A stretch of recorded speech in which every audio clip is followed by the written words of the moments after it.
courbe tout à fait différente.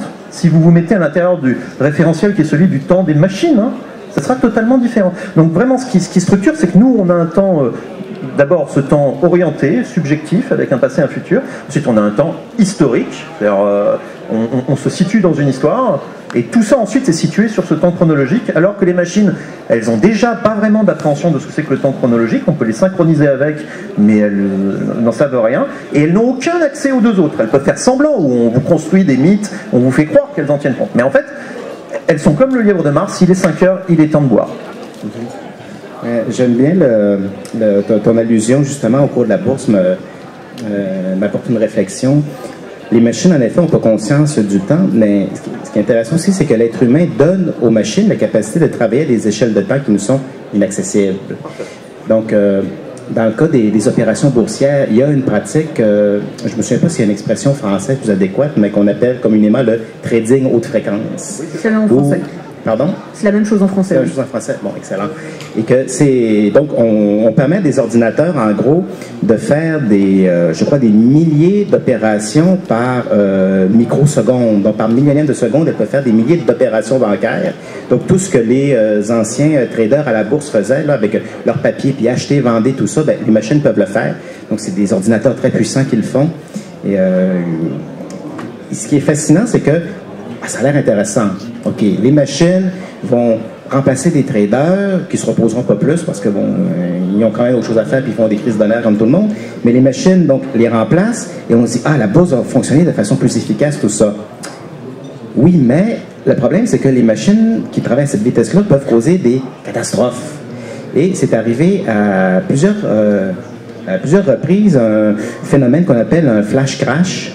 C'est-à-dire que les machines font des opérations boursières et soudain, il y en a une qui vend trop d'actions. Et là, ça suscite un mouvement de panique chez les autres machines. Quand ça arrivait chez les êtres humains, on avait le temps de dire « Oh, un tel se départit des actions. Est-ce qu'il y a anguille sous roche? Est-ce que je vais revendre mes actions? Je vais aller au renseignement. Ah non, OK, finalement, il y a comme on dit chez nous, il y a une bulle qui lui a passé au cerveau. Donc, il n'y a pas de danger. Donc, pas besoin de vendre mes actions et de faire paniquer la bourse. » Mais les machines n'ont pas ce réflexe-là. Oh, la machine d'en face vend ses actions. Oups, l'autre à côté commence à limiter, l'autre aussi, ben, je vais faire la même chose. Donc, toutes les machines s'emballent, prennent des actions boursières irréfléchies, et là, le bordel prend. Et c'est que ces décisions boursières-là ne reflètent pas la réalité. Si une machine dans une compagnie a vendu toutes les actions, c'est pas que la compagnie va mal, c'est parce que les autres machines l'ont fait, et ça peut avoir des conséquences graves, parce que là, une compagnie peut faire faillite alors qu'elle est en bonne santé, un pays peut faire faillite alors qu'il est en bonne santé, et c'est que le phénomène, il travaille vite, les machines travaillent en millionièmes de seconde. Et je crois quand, je me souviens pas quelle année, 2008-2009, il y a eu un flash crash comme ça qui a fait avoir des conséquences catastrophiques. Il a fallu arrêter tous les ordinateurs de la bourse de New York pendant 5 minutes, ce qui est long à l'échelle de la bourse, c'est pour dire aux machines de se calmer et repartir. Donc, les machines travaillent à une vitesse avec une perception du temps qui n'est pas la nôtre. On leur a donné ce pouvoir-là. Ça a des avantages, mais ça a de très gros inconvénients qui peuvent avoir des catastrophes au niveau mondial. Indépendamment des avantages et des inconvénients qu'on vient d'évoquer, tout ce qu'on vient de dire marque bien la différence entre la nature biologique et la nature artificielle de l'ordinateur. Nous, notre temps est contingent à notre nature. Nous avons 3 dimensions, on navigue dans une 4e, que nous a appris Einstein, qui est le temps. On a de la fatigue, on a faim, on a soif, on a des besoins naturels. Et jusqu'à présent, on a construit des machines qui n'ont pas de contingence, qui n'ont pas de contraintes, qui n'ont pas de pondération. Et on ne peut pas comparer le temps de la machine avec le temps humain tant qu'on laisse les machines agir hors de toute pondération. Et pour moi, c'est vraiment ce qui me frappe par rapport à ce qui vient d'être dit, par exemple, par rapport au trading à haute fréquence, c'est que effectivement, les machines, elles s'emballent parce qu'elles n'ont pas conscience des actes qu'elles portent. Il y a certains chercheurs qui se posent la question de dire, mais est-ce qu'il ne serait pas intéressant d'insérer dans les algorithmes le fait que quand une machine fait une opération, elle consomme une quantité d'énergie, on pourrait très bien pondérer cette consommation au sein du calcul pour que la machine prenne conscience qu'elle a consommé une énergie, donc il y a un effort qui a été produit, donc elle ne peut pas faire n'importe quoi. Ce qui veut dire aussi que pour l'instant, les machines, tu disais Vincent que la machine n'a pas conscience du temps, et la machine, elle n'a pas conscience de quelque chose, elle est complètement dépendante des réseaux qui ont été construits par les êtres humains. On pourrait glisser assez rapidement vers l'intelligence artificielle. Attention, là, et c'est peut-être pas le sujet de cette table, cette table ronde. Prévu.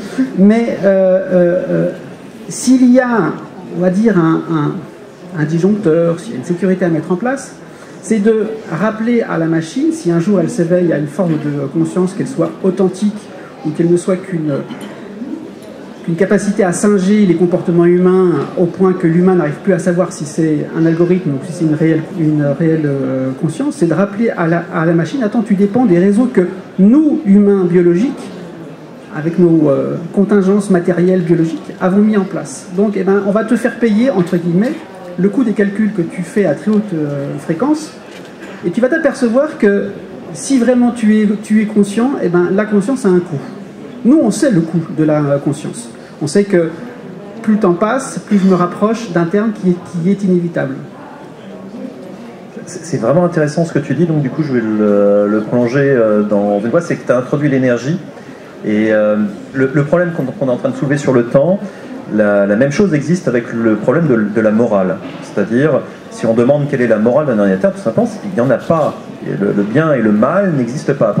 Mais alors que pour tout être humain, il y a un référentiel moral. Il peut varier, hein, mais il n'y a aucun être humain, sauf peut-être quelqu'un de totalement aliéné, qui n'a pas une polarité entre ce qui est bien et mal. D'ailleurs, dès qu'il y a du vivant dans le monde, on peut penser qu'il y a cette polarisation, la moindre membrane vivante évite des choses qui sont mauvaises pour elle et cherche des choses qui sont bonnes pour elle. D'accord ? C'est une propriété du vivant, cette polarisation. Ensuite, ça devient, dans un système qui est psychosocial et donc qui n'est pas directement dérivé de la biologie, chez nous, quelque chose qui est aussi la polarité un référentiel moral. Bien. Mais il se trouve que on peut imaginer en fait une relation, c'est-à-dire on peut imaginer une alliance, et on devrait d'ailleurs imaginer une alliance avec les machines. Il y a bien quelque chose qui est un bien et un mal que l'on peut partager avec elle, et c'est le rapport à l'énergie. C'est-à-dire qu'en quelque sorte, pour la machine, le mal, c'est quand même l'entropie, c'est quand même le fait de gâcher de l'énergie. Et donc pour le bien pour un moteur, c'est d'être bien conçu et d'avoir un excellent rendement et de ne pas dissiper sa chaleur. Le bien pour une machine statique comme ce bâtiment, c'est de ne pas s'effondrer, c'est de résister à l'entropie aussi, à la dispersion. Et le bien pour une machine informationnelle, ce serait de connaître en quelque sorte ce rapport, cet optimum entre ce qu'elle peut connaître, ce qui est le bien pour elle, voilà, et le coût que ça lui coûte, et l'usure que ça lui coûte à elle-même, avant de disparaître. On rajouterait cette sorte de finitude. Et ça, c'est une alliance que nous pouvons faire avec le système des machines, parce que finalement, les machines, c'est nos seuls alliés pour vivre le plus longtemps possible sur cette planète.